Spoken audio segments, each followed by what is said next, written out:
पंडित अयोध्यानाथ का देहांत हुआ तो सबने कहा, ईश्वर आदमी को ऐसी ही मौत दे। 4 जवान बेटे थे, एक लड़की। चारों लड़कों के विवाह हो चुके थे, केवल लड़की कंवारी थी।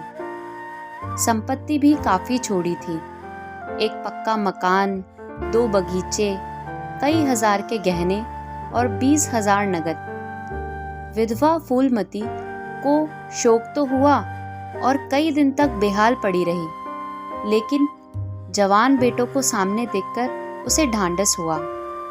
चारों लड़के एक से एक सुशील, चारों बहुएं एक से एक बढ़कर आज्ञाकारिणी। जब वह रात को लेटती तो चारों बहुएं बारी बारी से उसके पांव दबाती। वह स्नान करके उठती तो उसकी साड़ी छांटती। सारा घर मानो उसके इशारों पर चलता था। बड़ा लड़का कामतानाथ एक दफ्तर में 50 रुपए पर नौकर था। छोटा उमानाथ डॉक्टरी पास कर चुका था और कहीं औषधालय खोलने के फिक्र में था। तीसरा दयानाथ बीए में फेल हो गया था और पत्रिकाओं में लेख लिखकर कुछ न कुछ कमा लेता था। चौथा सीतानाथ चारों में सबसे कुशाग्र बुद्धि और होनहार था और अब की साल बीए प्रथम श्रेणी में पास करके एमए की तैयारी में लगा हुआ था। किसी भी लड़के में वह छैलापन, वह लुटाऊपन न था जो माता पिता को जलाता और कुल मर्यादा को डुबोता। फूलमती घर की मालकिन थी। तिजोरी की कुंजियां बड़ी बहू के पास रहती थी। बुढ़िया में वह अधिकार प्रेम न था जो वृद्ध जनों को कटु और कलहशील बना दिया करता है, किंतु उसकी इच्छा के बिना कोई बालक मिठाई तक ना मांग सकता था। संध्या हो गई थी। पंडित को मरे आज 12वां दिन था, कल 13वीं है। ब्रह्मभोज होगा, बिरादरी के लोग निमंत्रित होंगे, उसी की तैयारी हो रही है। फूलमती अपनी कोठरी में बैठी देख रही थी। पल्लेदार बोरे में आटा लाकर रख रहे हैं, घी के टिन आ रहे हैं, शाक भाजी के टोकरे, शक्कर की बोरियां, दही के मटके चले आ रहे हैं। महापात्र के लिए दान की चीजें लाई गई, बर्तन, कपड़े, पलंग, बिछावन, छाते, जूते, छड़ियां, लालटेनें आदि, किंतु फूलमती को कोई भी चीज नहीं दिखाई गई। नियमानुसार ये सब सामान उसके पास आने चाहिए थे। वह प्रत्येक वस्तु को देखती, उसे पसंद करती, उसकी मात्रा में कमी बेशी का फैसला करती, तब इन चीजों को भंडारे में रखा जाता। क्यों उसे दिखाने और उसकी राय लेने की जरूरत नहीं समझी गई? अच्छा, वह आटा 3 ही बोरी क्यों है? उसने तो 5 बोरी के लिए कहा था। घी भी 5 ही कनस्तर है, उसने तो 10 कनस्तर मंगवाए थे। इसी तरह शाक भाजी, शक्कर, दही आदि में भी कमी की गई होगी। किसने उसके हुक्म में हस्तक्षेप किया? जब उसने एक बात तय कर दी, तब किसे उसको घटाने और बढ़ाने का अधिकार है? आज 40 वर्षों से घर के प्रत्येक मामले में फूलमती की बात सर्वमान्य थी। उसने 100 कहा तो 100 खर्च किए गए, 1 कहा तो 1, किसी ने मीन मैक न की। यहाँ तक कि पंडित अयोध्यानाथ भी उसकी इच्छा के विरुद्ध कुछ न कर सकते थे। पर आज उसकी आंखों के सामने प्रत्यक्ष रूप से उसके हुक्म की उपेक्षा की जा रही है, इसे वह क्यों कर स्वीकार कर सकती? कुछ देर तक तो वह जब्त किए बैठी रही, पर अंत में ना रहा गया। स्वायत्त शासन उसका स्वभाव हो गया था। वह क्रोध से भरी हुई बोली, क्या आटा 3 ही बोरे लाए? मैंने तो 5 बोरी के लिए कहा था और घी भी 5 ही टिन मंगवाया। तुम्हें याद है मैंने 10 कनस्तर के लिए कहा था। किफायत को मैं बुरा नहीं समझती, लेकिन जिसने यह कुआं खोदा उसी की आत्मा पानी को तरसे, यह कितने लज्जा की बात है। कामतानाथ ने क्षमा याचना न की, अपनी भूल भी स्वीकार न की, लज्जित भी नहीं हुआ। 1 मिनट तो विद्रोही भाव से खड़ा रहा, फिर बोला, हम लोगों की सलाह 3 ही बोरों की हुई और 3 बोरों के लिए 5 टिन घी काफी था। इसी हिसाब से और चीजें भी कम कर दी गई। फूलमती उग्र होकर बोली, किसकी राय से आटा कम किया गया? हम लोगों की राय से। तो मेरी राय कोई चीज नहीं है? क्यों नहीं, लेकिन अपना हानि लाभ तो हम समझते हैं। फूलमती हक्की बक्की होकर उसका मुंह ताकने लगी। इस वाक्य का आशय उसकी समझ में ना आया। अपना हानि लाभ? अपने घर में हानि लाभ की जिम्मेदार वह आप है। दूसरों को, चाहे वह उसके पेट के जन्मे पुत्र ही क्यों ना हो, उसके कामों में हस्तक्षेप करने का क्या अधिकार? यह लौंडा तो इस ढिठाई से जवाब दे रहा है मानो घर उसी का है, उसी ने मर मर कर गृहस्थी जोड़ी है। मैं तो गैर हूँ, जरा इसकी हैकड़ी तो देखो। उसने तमतमाए हुए मुख से कहा, मेरे हानि लाभ के लिए जिम्मेदार तुम नहीं, मुझे अख्तियार है। जो उचित समझूं वह करूं। अभी जाकर 2 बोरे आटा और 5 टिन घी और लाओ, और आगे के लिए खबरदार जो किसी ने मेरी बात काटी। अपने विचार में उसने काफी तंबीह कर दी थी। शायद इतनी कठोरता अनावश्यक थी। उसे अपनी उग्रता पर खेद हुआ। लड़के ही तो हैं, समझे होंगे कुछ किफायत करनी चाहिए। मुझसे इसलिए ना पूछा होगा कि अम्मा तो खुद हर एक काम में किफायत करती है। अगर इन्हें मालूम होता कि इस काम में मैं किफायत पसंद न करूंगी तो कभी इन्हें मेरी उपेक्षा करने का साहस ना होता। यद्यपि कामतानाथ अब भी उसी जगह खड़ा था और उसकी भाव भंगिमा से ऐसा ज्ञात होता था कि इस आज्ञा का पालन करने के लिए वह बहुत उत्सुक नहीं, पर फूलमती निश्चिंत होकर अपनी कोठरी में चली गई। इतनी तंबीह पर भी किसी को उसकी अवज्ञा करने की सामर्थ्य हो सकती है, इसकी संभावना उसने कभी न की थी। पर ज्यों-ज्यों समय बीतने लगा, उस पर यह हकीकत खुलने लगी कि इस घर में अब उसकी वह हैसियत नहीं रही जो 10-12 दिन पहले थी। संबंधियों के यहाँ के नेवते में शक्कर, मिठाई, दही, अचार आदि आ रहे थे। बड़ी बहू इन वस्तुओं को स्वामिनी भाव से संभाल संभाल कर रख रही थी। कोई भी उससे पूछने नहीं आता। बिरादरी के लोग जो कुछ पूछते हैं कामतानाथ से या बड़ी बहू से। कामतानाथ कहाँ का बड़ा इंतजामकार है, रात दिन भंग पिए पड़ा रहता है और किसी तरह रोध होकर दफ्तर चला जाता था। उसमें भी महीने में 15 नागों से कम नहीं होते। वह तो कहो साहब पंडित जी का लिहाज करता है, नहीं अब तक कभी का निकाल देता। और बड़ी बहू जैसे फूहड़ औरत भला इन सब बातों को क्या समझेगी। अपने कपड़े लत्ते तक तो जतन से रख नहीं सकती, चली है गृहस्थी चलाने। भद्द होगी और क्या। सब मिलकर कुल की नाक कटवाएंगे। वक्त पर कोई ना कोई चीज कम हो ही जाएगी। इन कामों के लिए बड़ा अनुभव चाहिए। कोई चीज तो इतनी बन जाएगी कि मारी मारी फिरेगी, और कोई चीज इतनी कम बनेगी कि किसी पत्तल पर पहुंचेगी और किसी पर नहीं।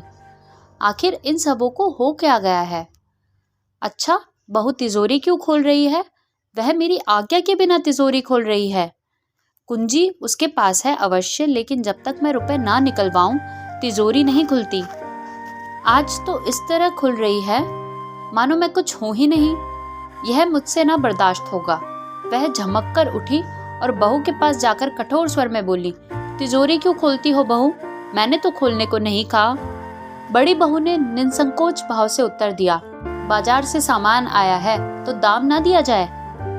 कौन चीज किस भाव में आई है और कितनी आई है यह मुझे कुछ नहीं मालूम। जब तक हिसाब किताब ना हो जाए रुपए कैसे दे दिए जाएं? हिसाब किताब सब हो गया। किसने किया? अब मैं क्या जानूं किसने किया, जाकर मर्दों से पूछो।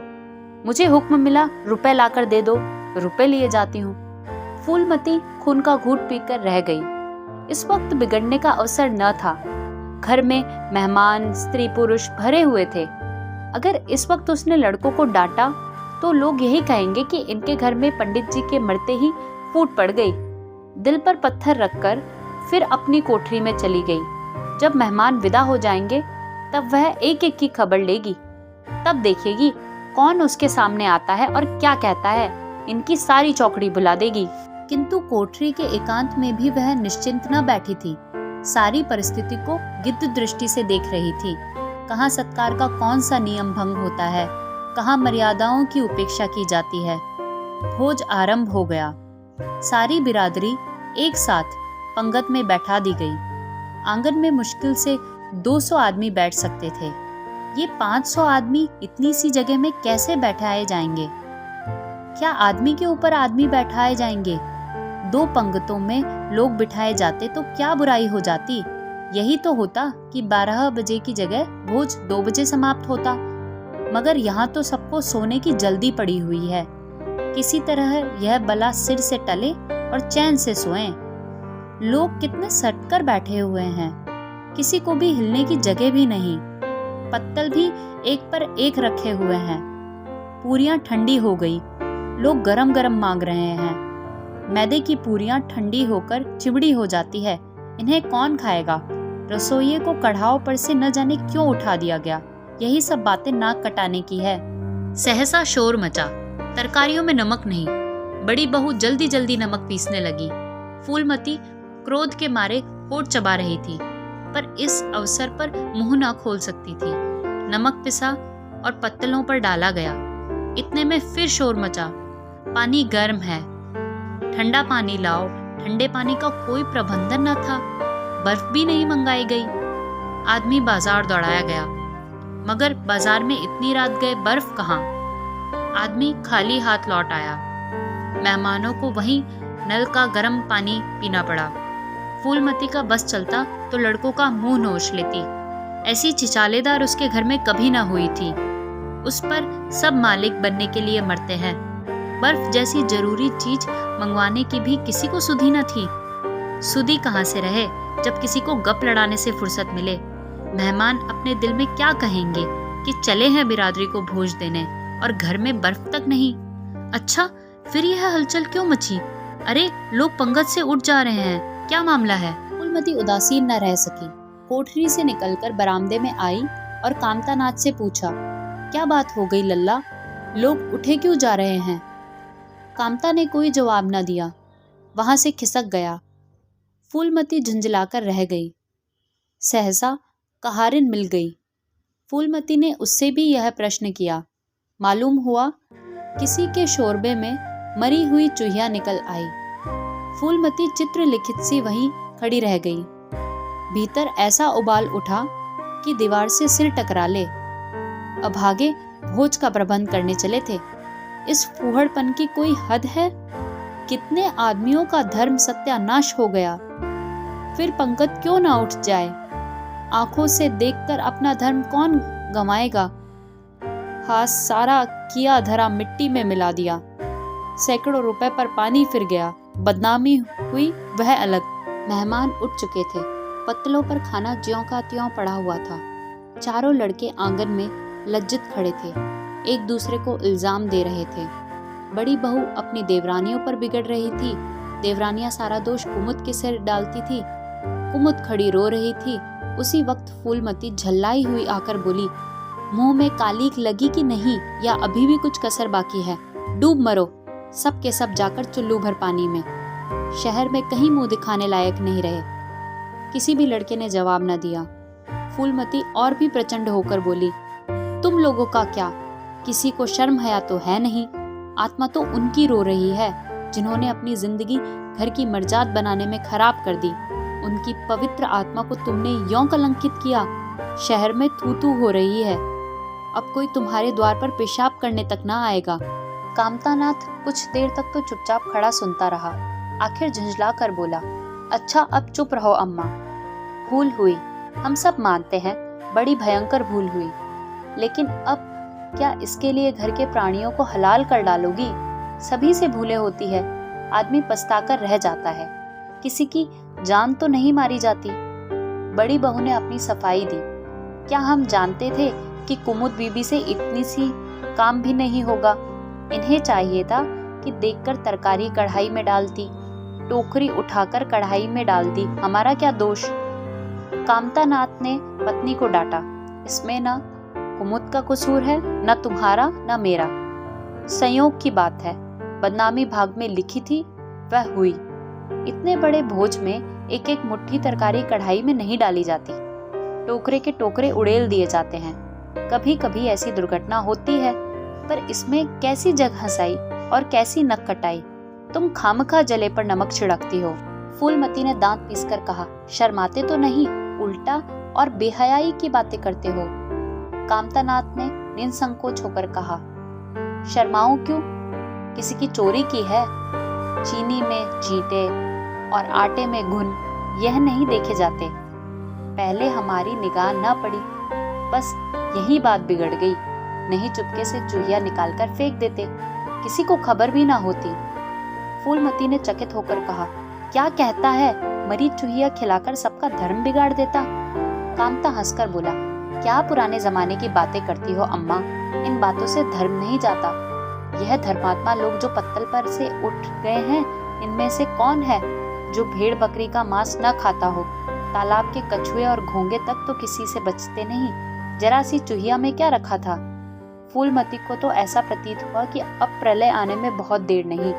जब पढ़े लिखे आदमियों के मन में ऐसे अधार्मिक भाव आने लगे तो फिर धर्म की भगवान ही रक्षा करे। अपना सा मुंह लेकर चली गई। 2 महीने गुजर गए हैं। रात का समय है। चारों भाई दिन के काम से छुट्टी पाकर कमरे में बैठे गपशप कर रहे हैं। बड़ी बहू भी षड्यंत्र में शरीक है।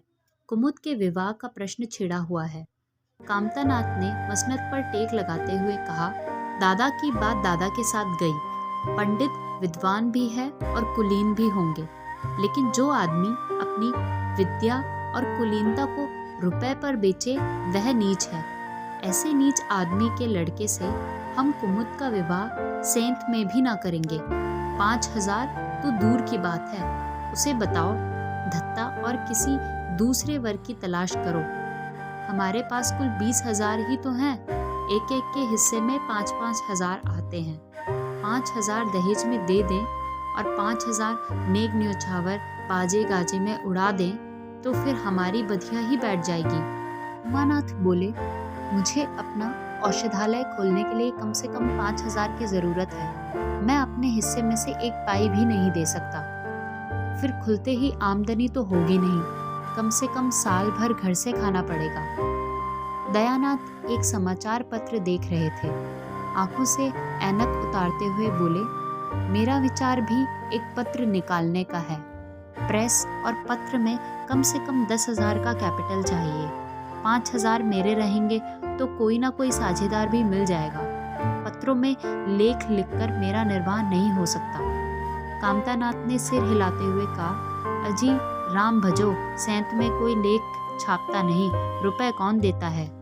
दयानाथ ने प्रतिवाद किया, नहीं, यह बात तो नहीं है। मैं तो कहीं भी बिना पेशगी पुरस्कार लिए नहीं लिखता। कामता ने जैसे अपने शब्द वापस लिए, तुम्हारी बात में नहीं कहता भाई, तुम तो थोड़ा बहुत मार लेते हो, लेकिन सबको तो नहीं मिलता। बड़ी बहू ने श्रद्धा भाव से कहा, कन्या भाग्यवान हो तो दरिद्र घर में भी सुखी रह सकती है, अभागी हो तो राजा के घर में भी रोएगी। यह सब नसीबों का खेल है। कामतानाथ ने स्त्री की ओर प्रशंसा भाव से देखा, फिर कहा, फिर इसी साल हमें सीता का विवाह भी तो करना है। सीतानाथ सबसे छोटा था। सिर झुकाए भाइयों की स्वार्थ भरी बातें सुन सुनकर कुछ कहने के लिए उतावला हो रहा था। अपना नाम सुनते ही बोला, मेरे विवाह की आप लोग चिंता ना करें। मैं जब तक किसी धंधे में ना लग जाऊंगा विवाह का नाम भी ना लूंगा। और सच पूछिए तो मैं विवाह करना ही नहीं चाहता। देश को इस समय बालकों की जरूरत नहीं, काम करने वालों की जरूरत है। मेरे हिस्से के रुपए आप कुमुद के विवाह में खर्च कर दें। सारी बातें तय हो जाने के बाद यह उचित नहीं कि पंडित मुरारीलाल से संबंध तोड़ दिया जाए। उमा ने तीव्र स्वर में कहा, 10,000 कहाँ से आएंगे। सीता ने डरते हुए कहा, मैं तो अपने हिस्से के रुपए देने को कहता हूँ, और शेष मुरारीलाल से कहा जाए कि दहेज में कुछ कमी कर दे। वे इतने स्वार्थान नहीं कि इस अवसर पर कुछ बल खाने को तैयार ना हो जाएं। अगर वह 3,000 में संतुष्ट हो जाएं, तो 5,000 में विवाह हो सकता है। उमा ने कामतानाथ से कहा, सुनते हैं भाई साहब इसकी बातें। दयानाथ बोल उठे, तो इसमें आप लोगों का क्या नुकसान है। मुझे तो इस बात से खुशी हो रही है कि भला हम में कोई तो त्याग करने योग्य है। इन्हें तत्काल रुपए की जरूरत नहीं है, सरकार से वजीफा पाते ही है, पास होने पर कहीं ना कहीं जगह मिल जाएगी। हम लोगों की हालत तो ऐसी नहीं है। कामतानाथ ने दूरदर्शिता का परिचय दिया। नुकसान की एक ही कही, हम में से एक को कष्ट होगा तो क्या और लोग बैठकर देखेंगे। यह अभी लड़के हैं, इन्हें क्या मालूम, समय पर 1 रुपया 1 लाख का काम करता है। कौन जानता है कल इन्हें विलायत जाकर पढ़ने के लिए सरकारी वजीफा मिल जाए या सिविल सर्विस में आ जाएं। उस वक्त सफ़र की तैयारियों में 4-5 हजार लग जाएंगे, तब किसके सामने हाथ फैलाते फिरेंगे। मैं यह नहीं चाहता कि दहेज के पीछे इनकी जिंदगी नष्ट हो जाए। इस तर्क ने सीतानाथ को भी तोड़ दिया। सकुचाता हुआ बोला, हाँ, यदि ऐसा हुआ तो बेशक मुझे रुपए की जरूरत होगी। क्या ऐसा होना संभव नहीं? असंभव तो मैं नहीं जानता, लेकिन कठिन अवश्य है। वजीफे उन्हें मिलते हैं जिनके पास सिफारिशें होती हैं। मुझे कौन पूछता है? कभी कभी सिफारिशें धरी रह जाती है और बिना सिफारिशें वाला बाजी मार ले जाता है।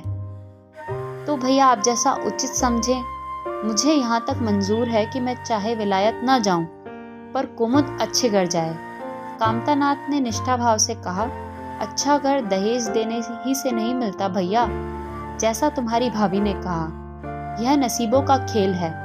मैं तो चाहता हूँ कि मुरारी लाल को जवाब दे दिया जाए और कोई ऐसा घर खोजा जाए जो थोड़े में राजी हो जाए। इस विवाह में मैं 1000 से ज्यादा खर्च नहीं कर सकता। पंडित दीनदयाल कैसे हैं? उमा ने प्रसन्न होकर कहा, बहुत अच्छे, MA BA न सही, यजमानों से अच्छी आमदनी है। दयानाथ ने आपत्ति की, अम्मा से भी तो पूछ लेना चाहिए। कामतानाथ को इसकी कोई जरूरत न मालूम हुई। बोले, उनकी तो जैसे बुद्धि ही भ्रष्ट हो गई है। वही पुराने युग की बातें मुरारी लाल के नाम पर उधार खाए बैठी है। यह नहीं समझती कि वह जमाना नहीं रहा। उनको तो बस कुमुद मुरारी पंडित के घर जाए, चाहे हम लोग तबाह हो जाएं। उमा ने शंका उपस्थित की, अम्मा अपने सब गहने कुमुद को दे देंगी, देख लीजिएगा। कामतानाथ का स्वार्थ नीति से विद्रोह न कर सका। बोले, गहनों पर उनका पूरा अधिकार है, यह उनका स्त्रीधन है, जिसे चाहे दे सकती हैं। उमा ने कहा, स्त्रीधन है तो क्या, वह उसे लुटा देंगी? आखिर वह भी तो दादा ही की कमाई है।